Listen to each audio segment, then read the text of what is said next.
Biotechnology, ஏற்கனவே பயோடெக்னாலஜியோட applications பார்த்தோம். அதுக்கு முன்னாடி பயோடெக்னாலஜியோட பிரின்சிபல்ஸ் அண்ட் ப்ராசஸ் பார்த்தோம் இல்லையா?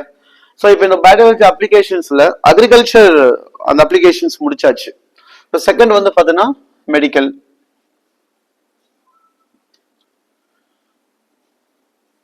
ஸோ இது வந்து பார்த்தீங்கன்னா மருத்துவம். இப்போ மருத்துவத்துறையில உயிர் தொழில்நுட்பத்தினுடைய அதனுடைய சிறப்பியல்புகள் மற்றும் அதனுடைய பயன்பாடுகள் என்னன்னு பார்க்கலாம். சோ மருத்துவத்துல இதுக்கு முன்னாடி வந்து பாத்தீங்கன்னா உயிர் தொழில்நுட்பவியலை பயன்படுத்தி ஆர்டிஎன்ஏ, அதாவது நீங்க மறுசேர்க்கை தொழில்நுட்பம் இருக்கு இல்லையா, உயிர் தொழில்நுட்பவியலில் மறுசேர்க்கை தொழில்நுட்பம் ஆர்டிஎன்ஏவை பயன்படுத்தி பல பாதுகாப்பான மற்றும் பயனுள்ள மருந்துகள் உற்பத்தி செய்யப்பட்டு இந்த சமூகத்தில் பெரிய தாக்கத்தை வந்து அது ஏற்படுத்தியிருக்கு. அதே போல கிட்டத்தட்ட பாத்தீங்கன்னா மனிதர்கள் அல்லாத பொருட்களில் தயாரிக்கப்படுகின்ற எத்தனையோ மருந்துகள் வந்து பாதிப்புகளை உள்ள ஏற்படுத்துறது இல்லை. அதாவது பாத்தீங்கன்னா அலர்ஜென்ஸ் போன்ற அந்த செயல்பாடுகளுக்கு உள்ளாகிறது இல்லை. கிட்டத்தட்ட உலக அளவில் 30க்கும் மேற்பட்ட மறுசேர்க்கை செயல்முறைகள் உருவாக்கப்பட்டிருக்குது. அதுல இந்தியாவில் கிட்டத்தட்ட 12க்கும் மேற்பட்ட சிகிச்சை முறைகள் வந்து ஏற்றுக்கொள்ளப்பட்டதாக ஆய்வுகள் சொல்லுது. சோ இதன் அடிப்படையில இந்த உயிர் தொழில்நுட்பவியல் மருத்துவத்தில் என்னென்ன வகையான செயல்முறைகள் எல்லாம் மேற்கொண்டிருக்குதுன்றதை பத்தி நம்ம தெளிவாக பார்த்திருக்கோம். அப்ப இந்த தொழில்நுட்பம் இன்னும் வேற என்னென்ன புதிய சகாப்தங்களை எல்லாம் செய்வதற்கு காத்துக்கிட்டு இருக்கு அப்படின்னு பார்த்தா அது எதிர்காலத்துல நம்ம பார்த்து தெரிஞ்சுக்கலாம். இப்ப நிகழ்காலங்கள்ல மருத்துவத்துல மிகவும் ஒரு என்ன சொல்றது பயனுள்ள ஒரு பொருள் இது அப்படின்னு பாத்தீங்கன்னா இட்ஸ் கால்ட் அஸ் இன்சுலின். இந்த இன்சுலின் உற்பத்தியில பயோடெக்னாலஜியோட பங்களிப்பு மிக மிக என்ன சொல்றது அளவுக்கு இல்லாத ஒரு விஷயத்த சொல்லலாம். அவ்வளோ பெரிய பங்களிப்பாக இது காட்சியளிக்கிறது. ஏன்னா உலகத்துல குறிப்பா இந்தியாவில பாத்தீங்கன்னா அதிகப்படியான சர்க்கரை நோய் உள்ளவர்கள் இருக்காங்க. இந்த சர்க்கரை நோய் உள்ளவர்களுக்கு பல காரணம், அதாவது நோய்கள் உருவாவதற்கான பல காரணங்கள் உண்டு. இதுல பாரம்பரிய ரீதியான தன்மைகள் இருக்குது. இரண்டாவது உணவு பழக்கத்தின் வாயிலாக கூட இந்த டயபெட்டிஸ் என்று சொல்லப்பட்ட சர்க்கரை வியாதிகள் இருக்குது. சரி, இந்த மாதிரி ஒரு நோயாளிகளுடைய அளவுகள் நாளுக்கு நாள் வந்து இந்தியா போன்ற வளர்கின்ற நாடுகளில் இது அதிகரிச்சுட்டே போறது பொருளாதார ரீதியான பெரிய பாதிப்புகளை உள்ளாக்கும். ஏன்னா இந்த நோயாளிகள், அதாவது சர்க்கரை அந்த நோய்கள் கொண்டவர்கள் அதீத ஆற்றல் இழப்பு ஏற்படுது, வேலையில கவனம் செலுத்த முடியறது இல்ல, சோ அதுக்கு சோர்வு ஏற்படுது. இது மாதிரி பலவிதமான பிரச்சனைகள் இருக்கிறதுனால பொதுவாக உடல்நலம் மட்டும் பாதிக்கப்படாமல் குடும்பமும் பாதிக்கப்பட்டு குடும்பத்தால சமூகங்களும் பாதிக்கப்படுகிறது, சமூகத்தால நாட்டின் வளர்ச்சி தடைபடுகிறது. இது மாதிரி பல விஷயங்களை அடுக்கிக்கிட்டே போலாம். அப்படின்னா இந்த தொழில்நுட்பம் வந்து பாத்தீங்கன்னா இந்த மாதிரியான ஒரு ப்ராடக்டை கொடுத்து இந்த சர்க்கரை நோயாளிகளுக்கு ஒரு பெரிய தெம்பூட்டுது. அதாவது பாத்தீங்கன்னா சமூகத்திற்கே இது என்ன பண்ணுது, ஒரு வழிகாட்டியாகவே இந்த தொழில்நுட்பம் அமைஞ்சிருக்குது என்பதுல எந்த மாற்றமும் இல்லை. சரி, இந்த இன்சுலின் குறைபாடு எப்படி சரி செய்யப்படுது? ஆரம்ப காலத்துல இன்சுலின் வந்து பாத்தீங்கன்னா மனிதர் அல்லாத உயிர்கள் தான் தயாரிச்சாங்க. அதாவது பன்றி, பிக், ரெண்டாவது வந்து கவ், பசு, இந்த மாதிரியான மாடுகள் மற்றும் பன்றியோட உடல்கள் தான் முதல்ல இன்சுலின் தயாரிக்கப்பட்டது.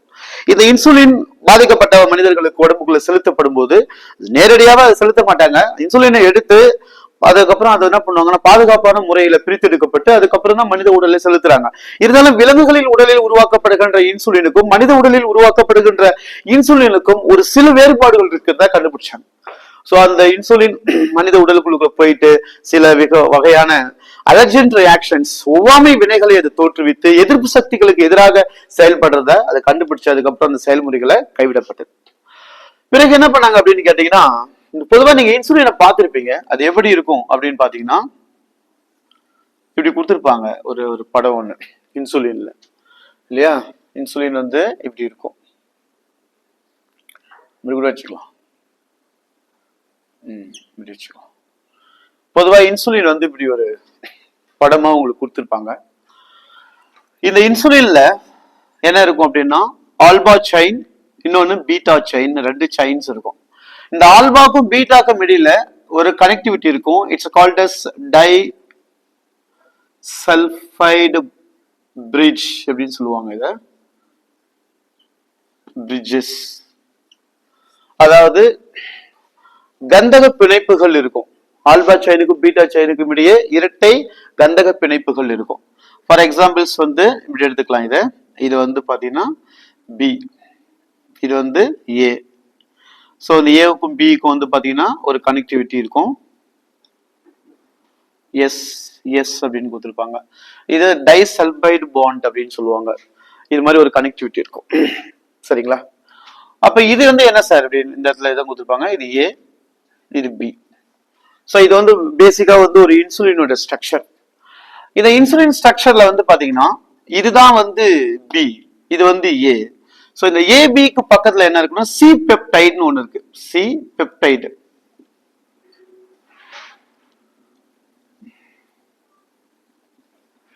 சி பெப்டைடு அப்படின்னு ஒண்ணு இருக்கும். பொதுவா இன்சுலின் உருவாக்கம் ஏற்படும் போது அது வந்து இன்ஆக்டிவ் கண்டிஷன்ஸ்ல தான் இருக்கும். அதாவது ப்ரோ இன்சுலின் என்று சொல்லுவாங்க இதை.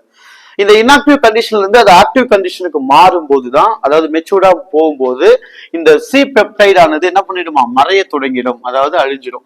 அப்ப சி பெப்டைட் இருக்கும்போது அது இளம் நிலை, அதாவது இன்ஆக்டிவ் கண்டிஷன்ஸ். சி பெப்டைட் இல்லாம இது தனியா இருந்துச்சு அப்படின்னு கேட்டீங்கன்னா இதுதான் வந்து மெச்சூர்டு, முதிர்ச்சி அடைந்த நிலை இன்சுலின். ஸோ இன்சுலின் வந்து பாத்தீங்கன்னா இந்த மாதிரி தான் இருக்கணும், தனியா ஒரு இருக்கணும். சி பெப்டைடோட இணைக்கப்பட்டிருக்க கூடாது. சி பெப்டைட்ஸ் இருந்தா அது வந்து இன்ஆக்டிவ் கண்டிஷன்ஸ், சி பெப்டைட் இல்லாம இருந்துச்சுன்னா அது ஆக்டிவ் கண்டிஷன்ஸ். ஸோ இதுதான் பொதுவான இன்சுலின். ஸோ இது வந்து பொதுவான இன்சுலின். இன்சுலின் நான் சொன்ன மாதிரி இந்த மாதிரி பிரச்சனைகள்லாம் இருந்தது. அதுக்கப்புறம் வந்து 1983ல உங்களுக்கு தெரியும் எலி அண்ட் லில்லின்னு சொல்லப்படுற ஒரு அமெரிக்க நிறுவனமானது முதல்ல இந்த இன்சுலினை வந்து உற்பத்தி செய்யறாங்க, அதாவது கண்டுபிடிக்கிறாங்க எப்படி தயாரிக்கலாம் அப்படின்னு சொல்லிட்டு. அவ என்ன பண்றாங்கன்னா இந்த ஆல்பா செயின்ஸ் தனியாவும் பீட்டா செயின்ஸ் தனியாவும் உற்பத்தி செய்து பிரித்தெடுக்கப்பட்ட டைசல்பைடு அதோட இணைக்கப்பட்டு ஒரு புதிய இன்சுலினை வந்து உருவாக்குறாங்க. சோ இந்த இன்சுலின் வந்து தான் மறுசேர்க்கையின் மூலமாகவே தோற்றுவிக்கப்பட்டிருக்கிறது. இந்த இன்சுலின் அதுக்கப்புறம் இப்போ சமீப காலங்கள் வரை இதை பயன்படுத்திட்டு இருக்கு. இப்போ கொஞ்சம் அதை விட மாடர்னைசேஷனா, அதாவது பாத்தீங்கன்னா தொழில்நுட்பங்களை இன்னும் துரிதப்படுத்தி அது அளவுக்கு அதிகமான அளவுல இன்சுலின் வந்து உற்பத்தி திறன் வந்து கொண்டு வந்திருக்காங்க. சோ இதை முதல்ல அறிமுகப்படுத்தின நிறுவனம் இலிலின்னு சொல்லப்படுகின்ற இந்த அமெரிக்க நிறுவனம் 1983 வந்து தனித்தனியாக ஆல்பா செயின்ஸையும் பீட்டா செயின்ஸையும் உருவாக்கப்பட்டு பிறகு இது ரெண்டுக்கும் இடையில வந்து பாத்தீங்கன்னா டைசல்பைட் பாண்ட்ஸ் வந்து கனெக்ட் பண்ணுது. சோ அப்படி ஒரு இன்சுலின் வந்து உற்பத்தி செய்யப்பட்டு அதுக்கப்புறம் இதை நடைமுறையில இப்ப பயன்படுத்திருக்காங்க. இந்த தயாரிப்பு முறைகள் வந்து உயிர் தொழில்நுட்பவியலின் கீழ் வருகிறது. இது வந்து மருத்துவத்துறையில, அதாவது சொல்றது ஒரு மிகப்பெரிய ஒரு மைல்கல்லாக பார்க்கப்படுகிறது. சோ அப்போ மருத்துவத்துறையில் உயிர் தொழில்நுட்பத்தினுடைய செயல்பாடு மிக அதிகம். இதை தொடர்ந்து வந்து பாத்தீங்கன்னா ஜீன் தெரபி அப்படின்னு நமக்கு ஒரு டாபிக் இருக்கும். Gene therapy. சோ இந்த ஜீன் தெரபி வந்து பாத்தீங்க அப்படின்னா ஜீன் சிகிச்சை அல்லது மரபணு சிகிச்சைன்னு சொல்லுவாங்க. மரபணு சிகிச்சை, மரபணு சிகிச்சை, ரைட் தான். மரபணு சிகிச்சை அல்லது ஜீன் சிகிச்சை அப்படின்னு சொல்லுவாங்க. ஓகேங்களா? இந்த மரபணு சிகிச்சை ஜீன் சிகிச்சை என்பது ரெண்டு ஒரே வார்த்தையில் தான். பொதுவா நிறைய விஷயங்களுக்கு, நோய்களுக்கு இப்போ வந்து இது பயன்படுத்துறாங்க. பேசிக்கலி இதுல ரெண்டு டைப் இருக்கும். சொமேட்டிக் ஜீன் தெரபி இருக்கும் அண்ட் வந்து பாத்தீங்கன்னா ஜெம்செல் ஜீன் தெரபி அப்படின்னு சொல்லுவாங்க. பாரம்பரிய ரீதியான ஜீன் குறைபாடு உள்ளவர்களை இது சரி செய்வதற்கு இது உதவும். அது உடல் ரீதியான சில பிரச்சனைகளுக்கும் பண்றாங்க. அது சொமேட்டிக் ஜீன் செல் தெரபின்னு சொல்லுவாங்க. ஜீன் சிகிச்சை, அதாவது உடல செல் ஜீன் சிகிச்சை, அதே போல் வந்து இனசெல் ஜீன் சிகிச்சைன்னு கூட சொல்லுவாங்க. பொதுவா இந்த ஜீன் சிகிச்சை வந்து என்ன அப்படின்னு கேட்டோம்னா replacements by the new genes by the techniques, தொழில்நுட்பங்களை பயன்படுத்தி செயல்படாத நிலையில் இருக்கின்ற இந்த ஜீன்களை வந்து பாத்தீங்கன்னா செயல்பாடு நிலைகளுக்கு தள்ளப்படுகிறது. ஸோ பேசிக்கா இந்த நிலைப்பாடுகளை எப்ப கொண்டு வந்தாங்க அப்படின்னா 1990ல வந்து பாத்தீங்கன்னா ஒரு 4 வயது குழந்தைகளுக்கு தான் முதல்ல இதை வந்து சிகிச்சை முறைகளை அறிமுகப்படுத்தினாங்க. ADA அப்படின்னு சொல்லப்படுற ஒரு வேதிப்பொருள்கள் இந்த சிகிச்சையில பயன்படுத்தப்பட்டது. இது அடினோசின் டி அமினேஸ், அடினோசின் டி அமினேஸ் என்ற ரசாயன பொருள்கள் இது முதல் இந்த சிகிச்சையில பயன்படுத்தப்பட்டது. அடினோசின் டி அமினேஸ் என்று சொல்லப்படுறது என்னன்னு பாத்தீங்கன்னா நம்முடைய எதிர்ப்பு சக்தி மண்டலங்கள் சிறப்பாக செயல்படுறதுக்காக உருவாக்கப்படுற ஒரு என்சைம்ஸ் அது.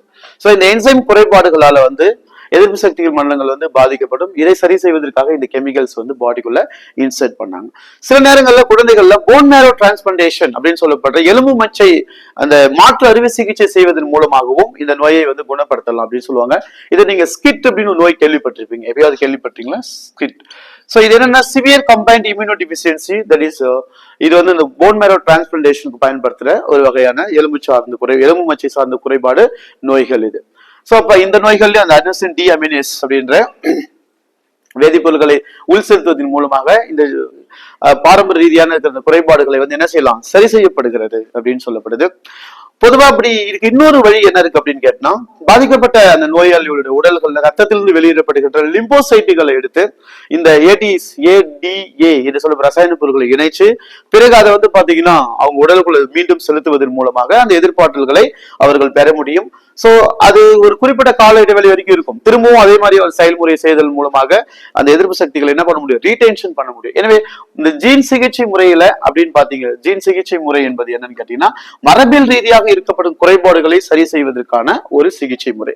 அதுல இந்த ஏடிஏ என்று சொல்லப்பட்ட அனோசின் டி அமினேஸ் என்ற நொதியிலானது இந்த சிகிச்சை முறைக்கு பயன்படுத்தப்படுகிறது அப்படின்னு சொல்றாங்க. இந்த சிகிச்சை முறைக்கு பயன்படுத்தப்படுகிறது.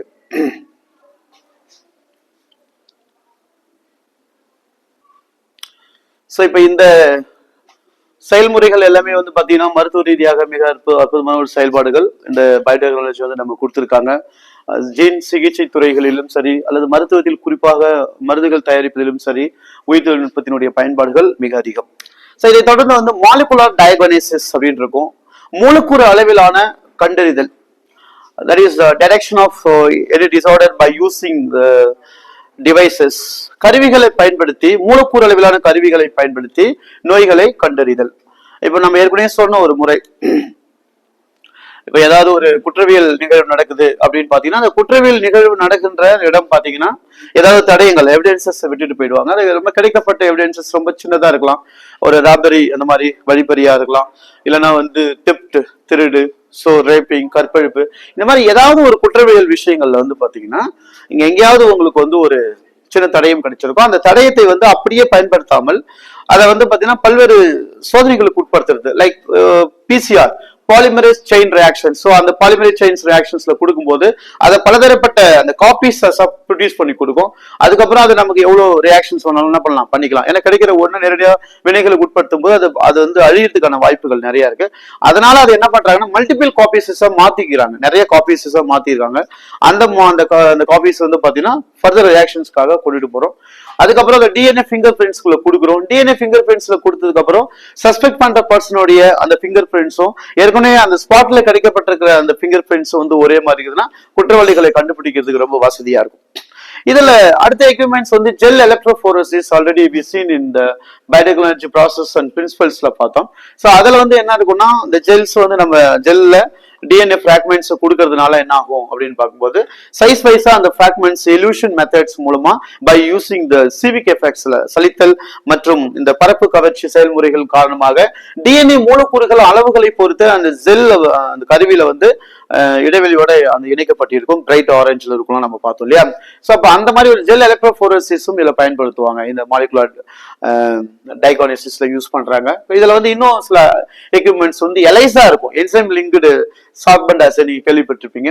சோ அது மாதிரி எலைசாவும் வந்து இதுல பயன்படுத்தப்படும். எலைசா வந்து உங்களுக்கு தெரியும், எலைசா, வெஸ்டர்ன் பிளாட், பிசிஆர்ஸ், இது எல்லாமே மாலிகுலர் ஒரு டயக்னோசிஸ் எக்யூப்மெண்ட்ஸா தான் இருக்கும். பலவிதமான நோய்களை கண்டறியலாம். உதாரணத்துக்கு பிசிஆர் மூலமாக எய்ட்ஸ் நோய்கள் பற்றிய சார்ந்த அந்த பாதிப்புகளை கண்டறியலாம். எலைசா மூலமா அந்த நோயை என்ன பண்ணலாம், நம்ம கண்டறியலாம். வெஸ்டர்ன் பிளாட்ஸ் மூலமாக அது அந்த நோயின் பற்றி நம்ம கண்டறிவுகள் இருக்குது. இந்த மாதிரி வைரல் டெஸ்ட், இது மாதிரி பலவிதமான சோதனைகள் மூலமாக நோய்களை கண்டறிய முடியும். சோ அந்த நோய்களை கண்டறிவதற்காக பயன்படுத்தப்படுற கருவிகளுக்கு பேர் தான் என்னன்னு சொல்றாங்க அப்படின்னா மாலிகுலர் டயக்னோசிஸ். மாலிகுலர் டயக்னோசிஸ்னா இங்க என்னென்ன ஞாபகம் வச்சுக்கணும் அப்படின்னா, ஏன்னா நம்ம ஜெனட்டிக்ல வரும் அது கொஞ்சம், அதனால அங்கேயே நம்ம பார்க்க போறோம். மாலிகுலர் டயக்னோசிஸ்ல வந்து PCR polymerase chain reaction, DNA fingerprints, ELISA, இந்த மாதிரி இருக்கிற விஷயத்தை எல்லாம் கொஞ்சம் டீட்டெயில்டா ஞாபகம் வச்சு படிங்க. அதுக்குள்ள படிச்சு வச்சுக்கணும், சரிங்களா. அதெல்லாம் அந்த படம் போடுறதுக்கு இங்க நமக்கு அந்த போதுமான காலம் இல்லை, அதனால படம் போடாம அதை நான் சொல்லிட்டேன். அதாவது மாலிகுலர் டயக்னோசிஸ். இந்த டாபிக்கோட கடைசி பகுதி என்ன அப்படின்னா, அது முக்கியமான ஒரு part, transgenic animals. So transgenic விலங்குகள் அப்படின்னு சொல்றோம். தாவரங்களை மட்டும் டிரான்ஜெனிக்ல பண்றது இல்ல, விலங்குகளும் டிரான்ஜெனிக்ல பண்றாங்க. இந்த டிரான்ஜெனிக் அனிமல்ஸ் அப்படின்றது பொதுவா முயல் இல்லையா, அதுக்கப்புறம் வந்து மாடுகள், இந்த மாதிரி நிறைய பண்றாங்க. அதுல அதிகமா பயன்படுத்தப்பட்டது 95% எலிகளாகவே உள்ளதா. எலிகள் அதிகபட்சமா டிரான்ஜெனிக் பண்ண ஒரு விலங்கு எதுன்னு கேட்டீங்கன்னா எலிகள் தான். சோ எதுக்கு இந்த மாதிரி உயிரினங்கள் எல்லாம் பண்றாங்க அப்படின்னு பார்க்கும்போது பல காரணங்களை இங்க முன்வைக்கப்படுது. அதாவது பொதுவா உயிர்களுடைய மனிதர்கள் உடல்களை நேரடியாக என்ன பண்ண முடியாதுன்னா ஆராய்ச்சிகளை வந்து கொண்டுட்டு போக முடியாது உயிர் உள்ள மனிதர்கள்ட்ட. அதனால இந்த மாதிரி விலங்குகள் மூலமாக குறிப்பா டிரான்ஜெனிக் இது லைக் எக்ஸ்பெரிமெண்டல் அனிமல்ஸ் இந்த மாதிரியான விலங்குகள் மூலம் அதை என்ன பண்றாங்க இந்த பரிச்சாத்திர முறைகளை கொண்டு அதுக்கப்புறமா அதை மெய்ப்பிக்கிறாங்க. ஃபார் எக்ஸாம்பிள்ஸ் இது எதுக்கெல்லாம் பயன்படுத்துறாங்க இந்த டிரான்ஜெனிக் அனிமல்ஸ்னா அதனுடைய உடல் அமைப்பு செயல்பாடுகள், அதாவது உடல் உள்ளமைப்பு ரீதியாகவும் புறத்தோற்ற ரீதியாகவும் அதனுடைய அமைப்புகள் எப்படி இருக்குது அப்படின்னு பாக்குறதுக்காக இந்த வேக்சின் டெஸ்டிங் தடுப்பூசிகள் தடுப்பூசி நேரடியாக மனிதர்களை கொடுத்து அந்த உயிருடைய அபாயத்தை நமக்கு தெரியும். அதனால அது விலங்குகளுக்கு செலுத்தி குறிப்பா இந்த மாதிரி டிரான்ஜெனிக் அனிமல்ஸ் விலங்குகளை செலுத்தி அந்த தன்மைகளை புரிஞ்சு கொள்ளலாம். அதுக்கப்புறம் வந்து கெமிக்கல் டெஸ்டிங்ஸ் ரசாயன பொருள் சோதனை பாதுகாப்பு சோதனை இருக்குது. இது கெமிக்கல் சேஃப்டி டெஸ்ட் அப்படின்னு சொல்லுவாங்க. இந்த கெமிக்கல் சேஃப்டி டெஸ்ட்ஸ்லாம் வந்து ஹியூமன்ல போறதுக்கு பதிலாக டிரான்ஜெனிக் அனிமல்ஸ்ல போட்டோம்னா ரிசல்ட் வந்து சீக்கிரமா கிடைக்கும். ஏன்னா சாதாரண விலங்குகளை விட டிரான்ஜெனிக் விலங்குகளுடைய தன்மையில நச்சுப்பொருட்கள் அதிகமாக இருக்கும். அதனால அது சீக்கிரமா என்ன பண்ண முடியும், அந்த நமக்கு ரிசல்ட் வந்து கிடைக்கும் அப்படின்னு சொல்றாங்க. சோ இந்த மாதிரி வேக்சின் போலியோ வேக்சின்ஸ் எல்லாம் அப்படிதான் சோதனைக்குள்ளாக்கி இருக்காங்க. வேக்சின் கெமிக்கல் டெஸ்டிங்ஸ் அதுக்கப்புறம் அனிமல்ஸோட மார்பாலஜிக்கல் அப்பியரன்ஸ் அனாட்டமிக்கலான ஸ்ட்ரக்சர்ஸ் இதெல்லாம் தெரிந்து கொள்வதற்கு நமக்கு டிரான்ஜெனிக் அனிமல்ஸ் வந்து தேவைப்படுகிறது. ஸோ இந்த பாடங்களில் இது ரொம்ப முக்கியமான கருத்துக்களா பார்க்கப்பட்டிருக்கு.